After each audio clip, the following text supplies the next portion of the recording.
Salut tout le monde, salut Priscilla, salut Cripsy, salut Ouyem, salut Mina, salut Candice. J'espère que vous allez bien, j'espère que vous avez bien dormi. On va attendre que YouTube envoie les notifications aux curvistes, qu'elles soient Team Gratuité, Ubeast ou bien Citoise. Alors, mes chéris, comment vous avez passé votre nuit? J'espère qu'elle a été agréable, comme la mienne. Bienvenue sur ma chaîne, je souhaite la bienvenue à tous les nouveaux abonnés, ceux qui ont cliqué sur abonnement parce qu'ils ont aimé mon travail, mon humour, etc. Je fais de mon mieux pour vous proposer un travail qualitatif avec des gossips, en gardant ma personnalité, ma petite patte personnelle. Voilà. J'essaie toujours de vous affairer correctement en vous donnant des infos les plus complètes possibles, en tout cas à mon niveau. Coucou Jadou, coucou Dadou, comment ça va? Je tombe à pic. Le direct de ce matin, il n'y en aura qu'un seul, contrairement à d'habitude. Il s'agit de Senna, une ex-star de télé-réalité que beaucoup d'entre vous vont reconnaître ou se souvenir de lui. Il a fait... en fait, on l'a découvert dans une émission de télé-réalité qui s'appelle Secret Story. Je pense que beaucoup de gens se souviennent de Secret Story. Et à partir de là, eh bien, monsieur a connu des hauts et des bas. Il a connu des gloires et puis il a connu des échecs. Mais au fur et à mesure, il a connu plus d'échecs que de gloires. Et il avait disparu des radars. Il est passé de star de télé-réalité à ouvrier en bâtiment. On pensait qu'il avait retrouvé une vie normale avec un travail normal, ou du moins plus respectable que d'être un tocard de télé-réalité. Et au final, qu'est-ce qu'on apprend? Après des années de silence, il réapparaît pour nous faire des révélations sur sa vie et raconter comment, depuis Secret Story, sa vie ne va pas bien. Depuis Secret Story, il est tombé dans la farine. Depuis Secret Story, il a vendu le piment. Je vais essayer de vous raconter un petit peu l'histoire de ce Senna. Et vous allez voir que tout ce qui brille n'est pas de l'or. OK? Tout de suite, après le jingle, c'est parti.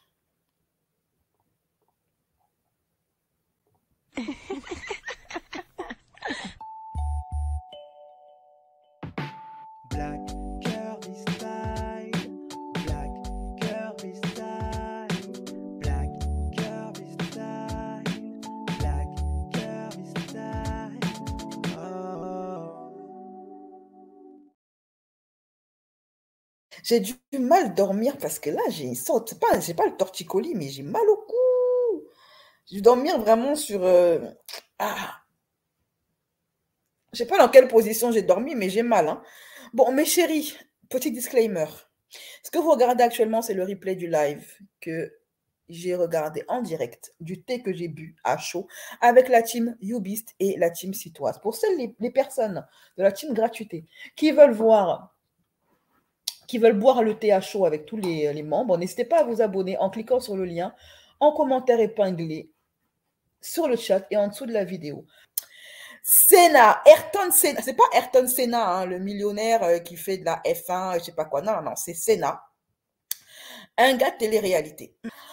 Alors, Senna, pour ceux qui ne le connaissent pas, parce que je fais toujours mes lives pour les gens qui passent par là, qui se sont perdus sur YouTube et qui ne connaissent pas forcément les gens dont je parle. J'essaie d'être la plus complète possible. C'est une ex-vedette de télé-réalité, un Tismé. Voilà, son père est sénégalais, sa mère est Whitey. Et donc, en 2010, il intègre Secret Story de TF1. C'était la saison numéro 4, celle qui a eu toutes les grosses têtes aujourd'hui. Les Amélie Netten, les Nabila. Est-ce qu'il y avait Nabila cette saison? Je ne sais plus. En tout cas, les Julie Ritchie, etc. OK? Donc, quand il est entré avec bon, le principe de cette émission, c'est, pour ceux qui ne la regardaient pas, c'est genre une émission de télé-réalité où chaque individu, chaque participant entre avec un secret et les autres candidats qui sont dans la maison, ils doivent vivre en colocation dans une maison pendant des mois et en fait, chacun doit découvrir le secret des autres. à travers des énigmes, des pièges, etc. Et lui, son secret, c'est qu'il avait deux de ses ex, il est entré avec deux de ses ex dans l'émission. Donc, les autres joueurs devaient deviner euh, qui étaient ses ex. Ok, voilà. Sauf qu'il se trouve que pendant l'émission, il s'est créé une idylle entre Amélie Netten et Senna, couple Gaulle. Les voici ici. Amélie Netten est devenue du coup une grosse tête du programme. Et après ça, elle a fait de nombreuses émissions et voilà.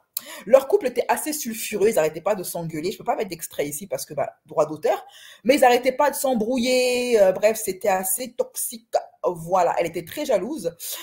D'ailleurs, il a avoué à la fin, enfin, il a avoué dans une interview que le couple qu'il a formé, une interview qu'il a donnée à Gossip Room, il me semble, il y a de ça un an, il a avoué en fait que il était avec Amélie juste pour le buzz, pour l'émission, pour rester le plus longtemps dans l'émission, que en fait, il s'est un petit peu forcé, qu'à la base, en fait, il avait un crush sur Julie Ritchie.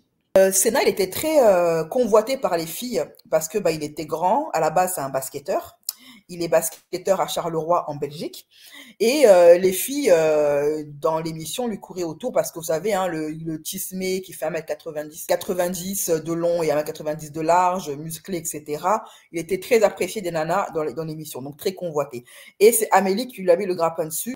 Et il faut savoir que leur histoire là, de couple est allé tellement loin qu'ils ont organisé un faux mariage pendant l'émission. Amélie Netten et lui. Voilà, donc la parodie est allée jusque-là. Parodie de couple. Voilà. Donc, ils se sont mis en couple. Leur relation a duré après l'émission, mais ça n'a pas tenu très longtemps. Ça n'a pas tenu très longtemps, donc une fois sortis de l'émission, ils ont été en couple, ils ont vécu pas en colocation, mais voilà, ils se voyaient, mais ça n'a pas duré. Parce que selon lui, Amélie, elle était trop hystérique. Elle faisait constamment des crises de nerfs, et puis il s'est rendu compte qu'ils n'étaient absolument pas compatibles. Et qu'en vrai, il n'était pas vraiment intéressé par elle. Donc, en dehors de l'émission, une fois à l'extérieur, il a recroisé en fait, Julie Ritchie, son premier crush. Ils se sont vus dans un restaurant, ils ont renoué là-bas, et à partir de là, ils se sont mis en couple. Et là-bas, ils ont décidé de se mettre ensemble. Leur couple n'a pas duré longtemps non plus, mais voilà, hein, ils ont été en couple pendant un court laps de temps. Lorsqu'on demandait à Julie Ritchie pourquoi est-ce qu'elle appréciait Senna, elle parlait de son physique et du fait que c'était un mec plutôt calme et bon délire. Mais Senna, après l'émission, il a essayé de percer dans le rap, s'orienter vers une autre carrière.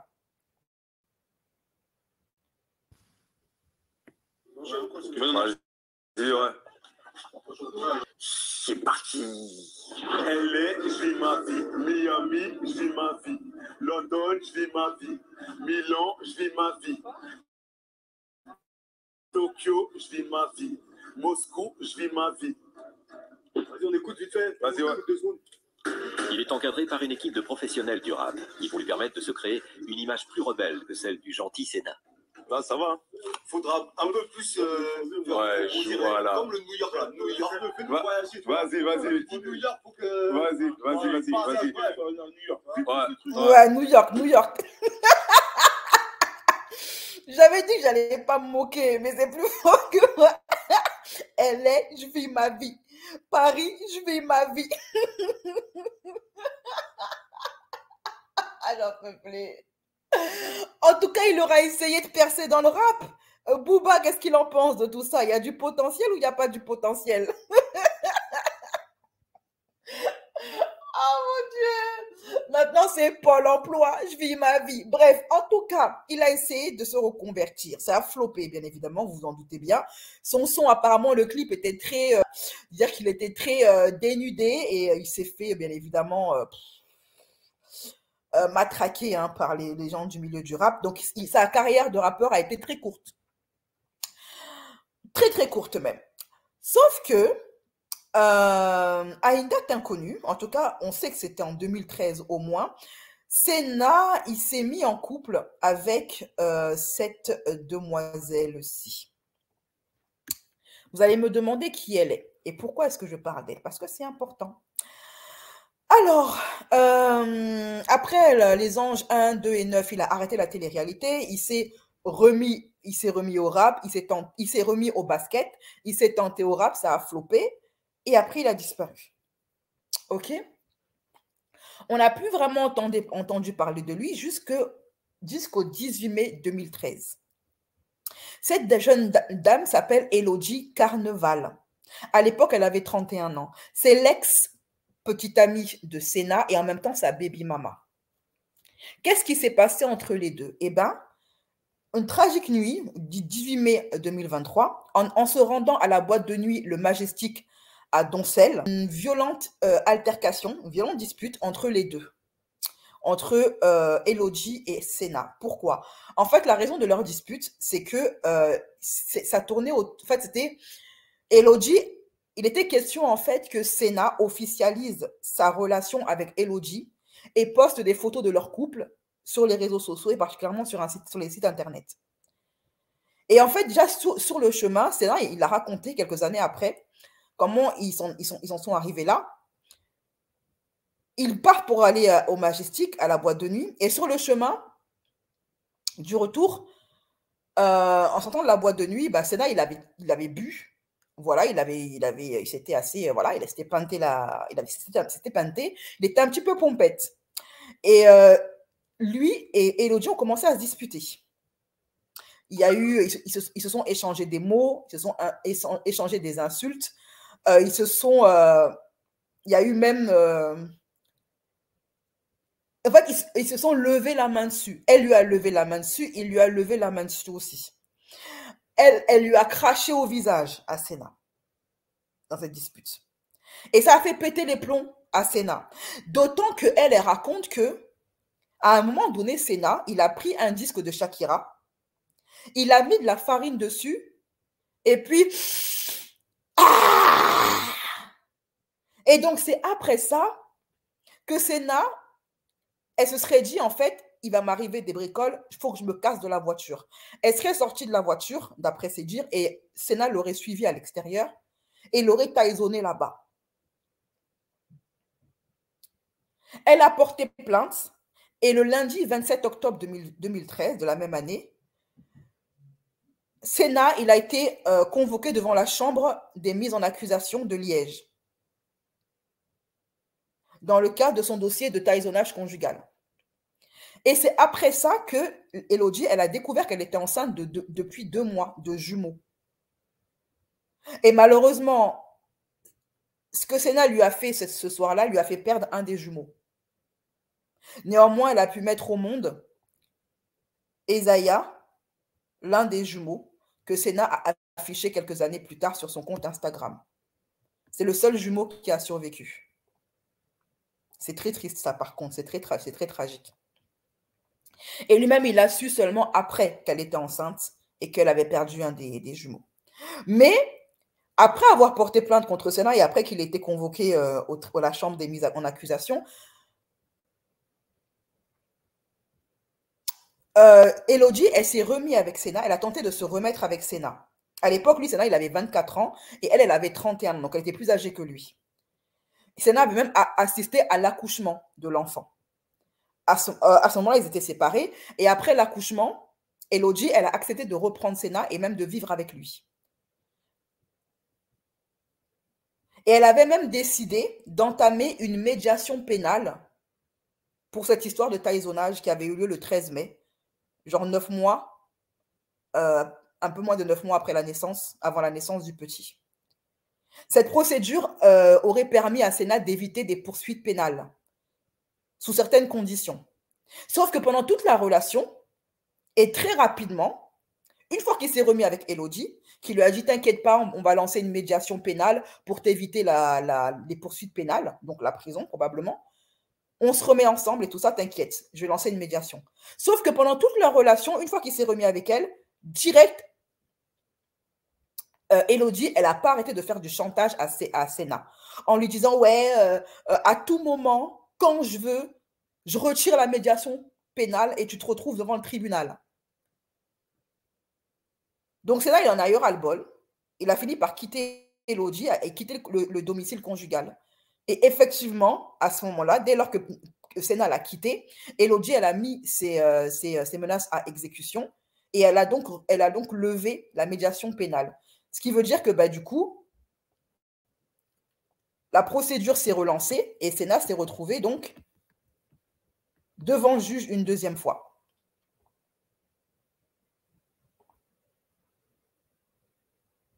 Son avocat, devant le juge, bien évidemment, il n'a pas nié les faits. Hein. Il a dit qu'il regrettait son acte. Et c'est le fait peut-être d'avoir avoué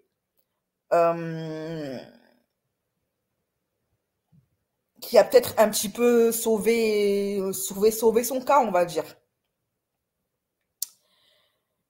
La chambre des mises en accusation a accédé à sa demande de lui accorder une suspension du prononcé.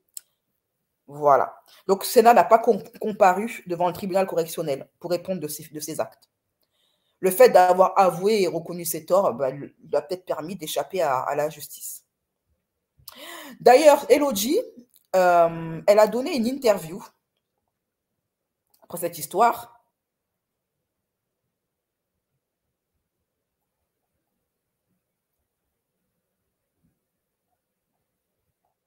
Elodie a donné une interview à Morandini pour parler de cette histoire et raconter ce qui s'est passé selon sa version des faits. Donc, je vais vous mettre l'extrait ici. Je ne sais pas si ça va être bloqué pour droit d'auteur, mais en tout cas, je vais faire de mon... Si c'est bloqué pour droit d'auteur, ça sera retiré au montage, de toute façon.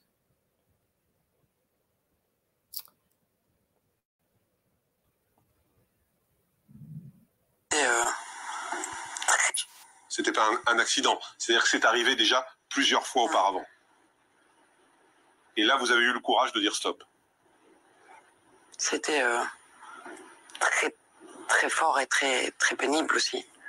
Parce que j'étais au milieu de nulle part, donc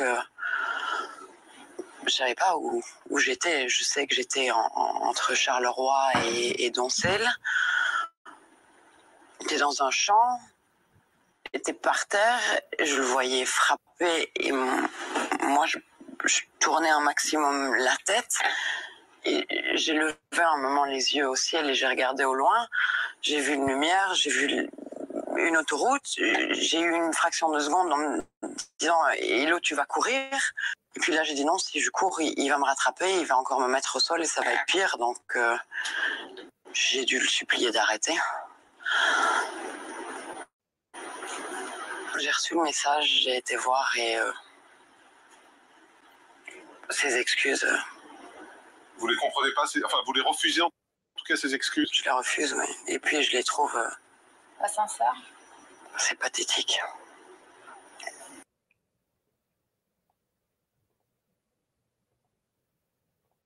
Ces excuses. Vous les comprenez pas, enfin vous les refusez en tout cas ces excuses. Je les refuse, oui. Et puis je les trouve pas sincères. C'est pathétique. Il s'est mis, il a mis une photo de lui, fier et sûr de lui. C'est un peu je suis Dieu. Et puis il s'est victimisé aussi dans ses excuses. Voilà, faut savoir que Sénat, il a reconnu plus tard en interview donnée à Public que en fait la télé-réalité et la notoriété lui ont monté à la tête. Qu'à la base, c'était un mec qui était très zen attitude, sportif, etc. Et voilà ce qu'il a déclaré à Public. Avant l'émission, j'étais plus serein, j'avais une hygiène de vie, je faisais du sport, mais l'émission m'a abîmé. La notoriété m'est montée à la tête, je me suis égarée, il faut que je change. Voilà. Donc, il s'est rendu compte que voilà, hein, la télé-réalité, tout ça, ça lui a pas... Bref, après cette histoire de tribunal et de Taizona, etc., il a complètement quitté ce milieu de télé-réalité. Il s'est reconverti, il a changé de vie et il est devenu couvreur en bâtiment. Voilà. Il est devenu couvreur en bâtiment. Et elle a donné une interview au magazine Gossip Room pour revenir sur son expérience et sa relation, son expérience Secret Story et sa relation avec Amélie. Ça, c'était en 2022. Ouais, le Savasena, c'est vrai que ça reste. Hein. C'est vrai que ça reste. Et en fait, à l'époque, j'en avais rien à foutre. En fait, c'est vrai que quand je revois des images maintenant, je me dis, mais c'est vrai que la meuf, elle était hystérique sur moi. Et moi, Secret, ouais, c'était la première, franchement. Ben, c'est bizarre parce que plus le temps passe et plus je me dis que c'était quand même une sacrée expérience, en fait. Mon secret dans la maison, c'est que j'avais 2 ex à moi qui faisaient partie de l'aventure. C'était Stéphanie et Coralie. C'est marrant parce que je suis retombé il n'y a pas longtemps sur des vidéos qui ressortent là. On retrouve plus ce côté, cette spontanéité. Même clairement, moi, dans mon comportement, en fait, quand je regardais comment j'étais un charroi, en fait.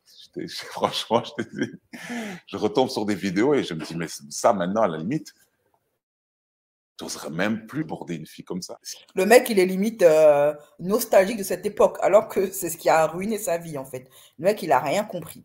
Ce qui manque un petit peu, c'est ce côté un peu bon enfant qu'il y avait, en fait. On voyait pas le mal. Je sais pas ce qui s'était passé comme mission, mais il s'avère que voilà. Le côté bon enfant, où ça n'arrêtait pas de crier, de pousser le mari là à bout. Enfin, le mec, il n'a pas grandi. Hein. Se rapprocher d'Amélie. Et puis, elle avait ce côté un peu liégeois que j'ai retrouvé, quoi. À la base, j'étais clairement pas le flash. Enfin, j'ai pas eu le flash sur elle, en fait. Ça s'est plutôt fait, voilà, quoi, crescendo. Forcément, je me suis attaché. Pourquoi? Parce que tu as l'enfermement, puis tu as la compétition, puis tu formes une équipe. C'est pour ça que c'est pour ça que j'aime bien ce jeu-là, c'est parce que tu te crées une équipe, en fait. Peu importe le format, tu te rends compte que des couples, en fait, forment une équipe. Même sur d'autres types de télé-réalité, ben, souvent, qu'est-ce qui se passe? Ben, beaucoup de candidats se mettent ensemble et ils deviennent plus forts ensemble. Donc, je pense qu'on avait un objectif en commun et voilà, c'est ça qui... Donc là, il est clairement en train d'avouer que le couple qu'il a formé avec Amélie était juste fake pour l'émission. Vous a rapproché. Non, mon couple avec Amélie, c'était pas forcément stratégique. Parce que... non, je pense pas. Non, c'était pas uniquement stratégique. Ça l'était un peu. Je vais pas non plus faire ma langue de bois. Mais ce n'était pas que de la stratégie. Ok. Vous pensez qu'il est sincère dans ce qu'il dit ou pas? Ouais, le Savasena, c'est vrai que ça reste. Hein. C'est vrai que ça reste. Et en fait, à l'époque, j'en avais rien. En fait, c'est vrai que quand je revois des images maintenant, je me dis, mais c'est vrai que la meuf, elle était hystérique sur moi. Et moi, en fait, j'étais là, je faisais mon truc, j'étais là. Vous croyez qu'Amélie, elle a eu vraiment des sentiments pour Sénat? Savasena, je sais pas à quoi ça correspond. Hein. Moi, j'ai pas regardé cette saison-là.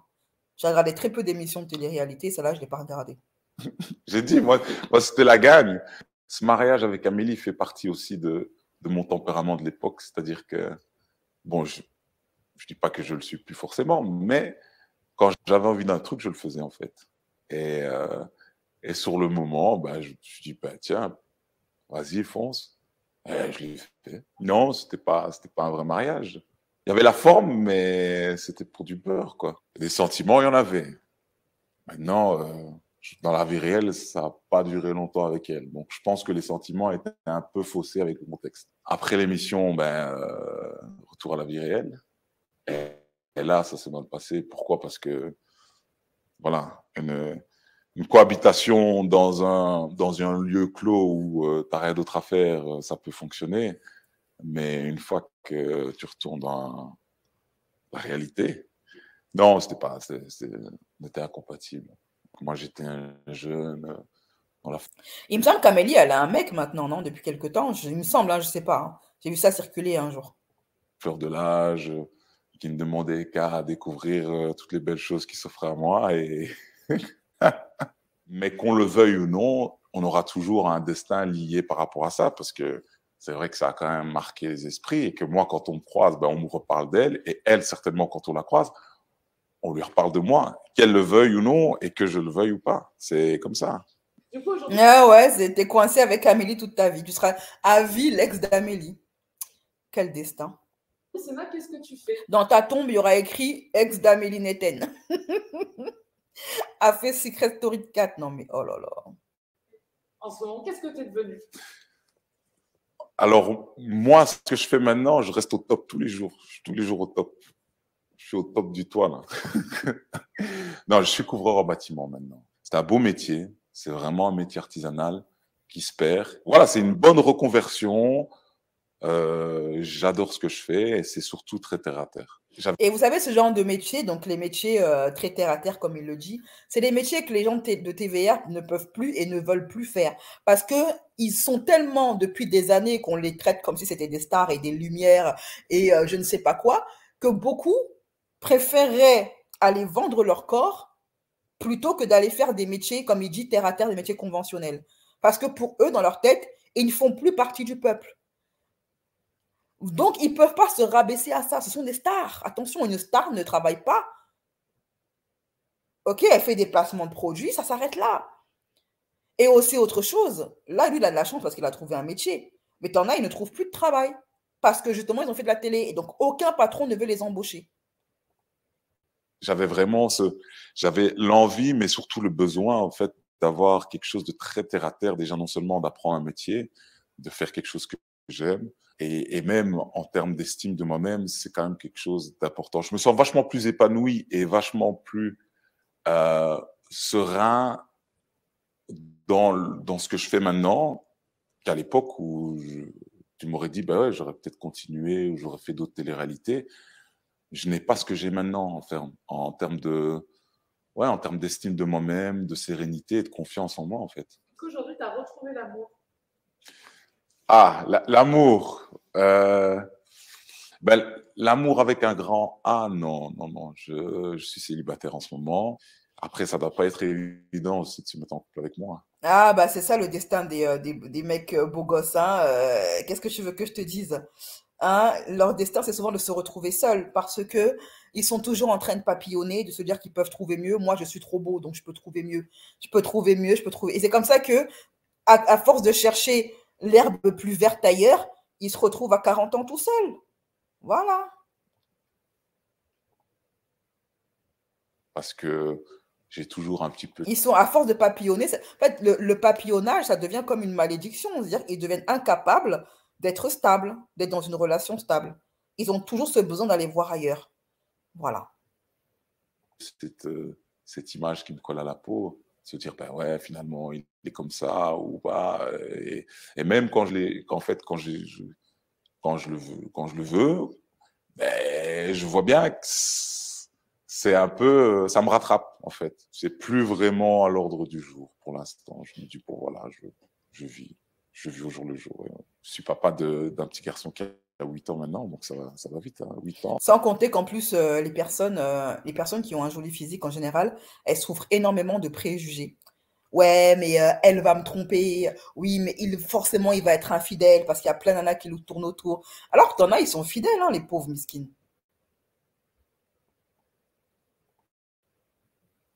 Et ça m'a beaucoup apporté, en fait. Le jour. Je suis papa d'un petit garçon qui a 8 ans maintenant, donc ça va vite, hein, 8 ans. Et ça m'a beaucoup apporté, en fait. Ça m'a apporté justement cette stabilité et aussi de se dire, ben voilà, il faut faire ce qu'il faut faire aussi.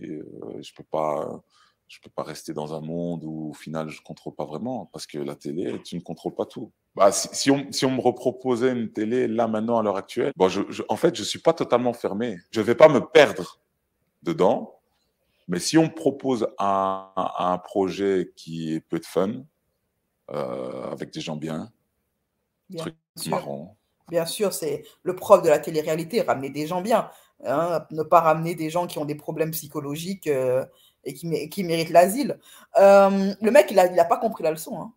Ça lui a bouffé sa vie, ça lui a gâché sa vie amoureuse, sa vie professionnelle, sa carrière de basketteur. Ça lui a gâché tout, sa santé, parce qu'il a fini par sombrer dans la farine. Et pourtant, il est prêt à retourner. Enfin, je comprends pas ces gens, en fait.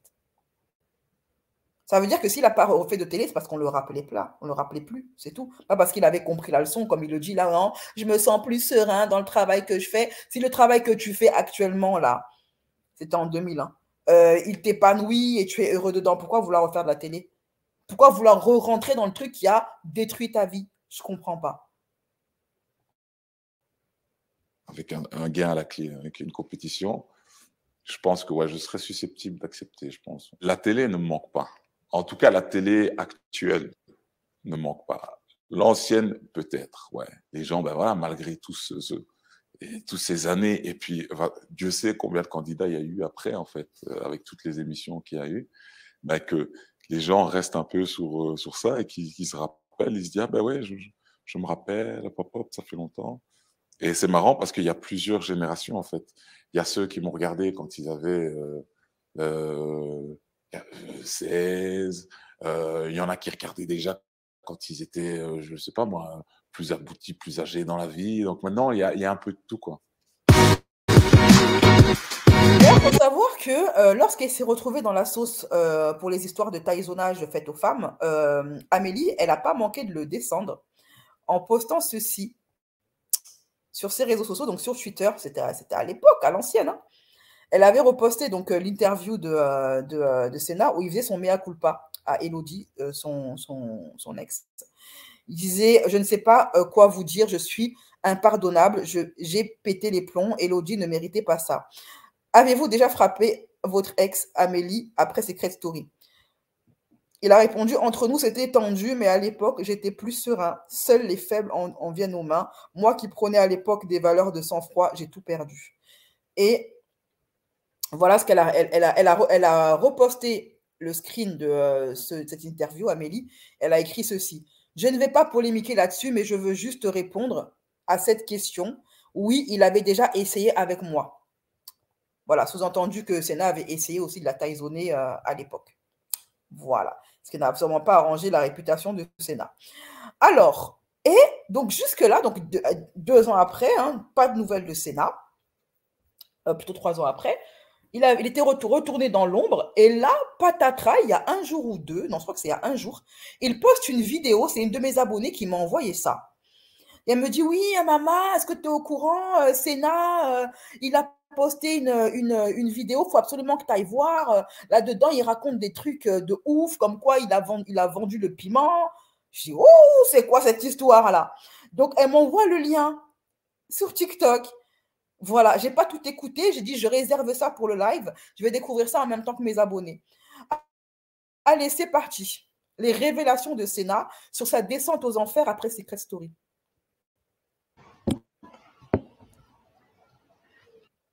Je m'appelle Onanou Senna, j'ai 33 ans.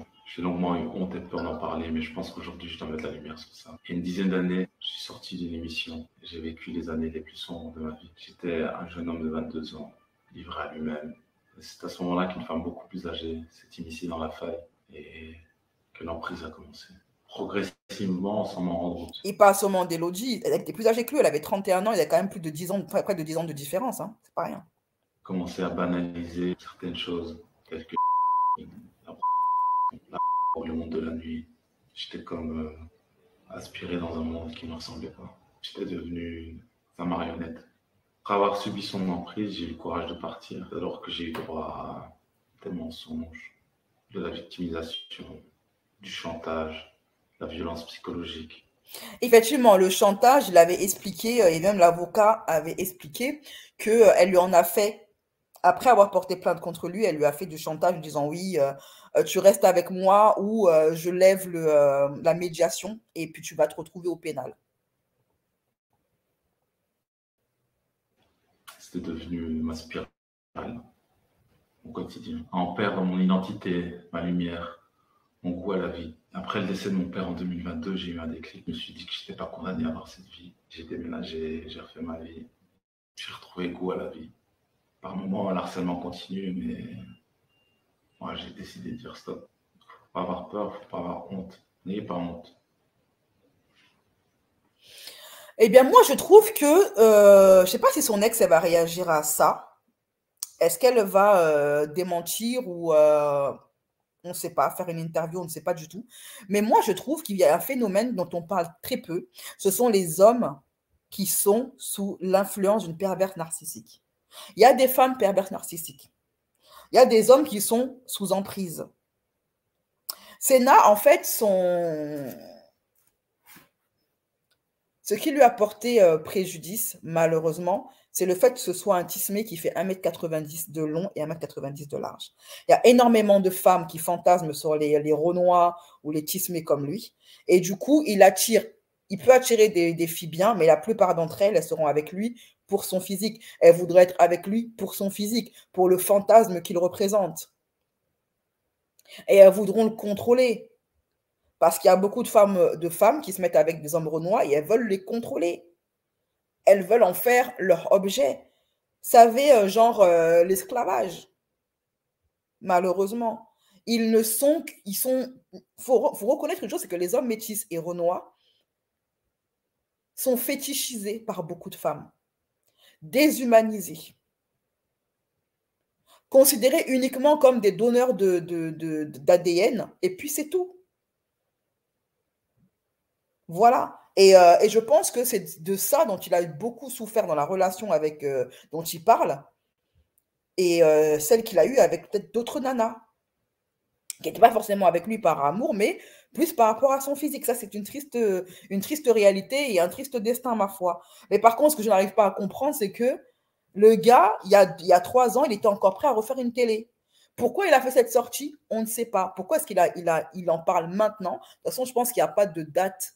Pour une personne qui a été victime d'abus, si c'est vraiment vrai ce qu'il raconte, il n'y a pas de date butoir. Je pense que c'est quand on se sent prêt qu'on parle. Sûrement, il va être interrogé parce qu'on est en train de faire le tour des réseaux sociaux et des articles de journaux. Je pense qu'il va être réinterviewé dans des émissions pour que les gens en sachent un peu plus sur cette affaire. Et j'avoue que je suis assez curieuse de savoir pourquoi il dit ça, de qui il parle, qu'est-ce qu'il a fait exactement, etc. Qu'il ait pris de la farine après Secret, à la rigueur, c'est ce qu'ils ont tous fait, pendant, avant et après les émissions.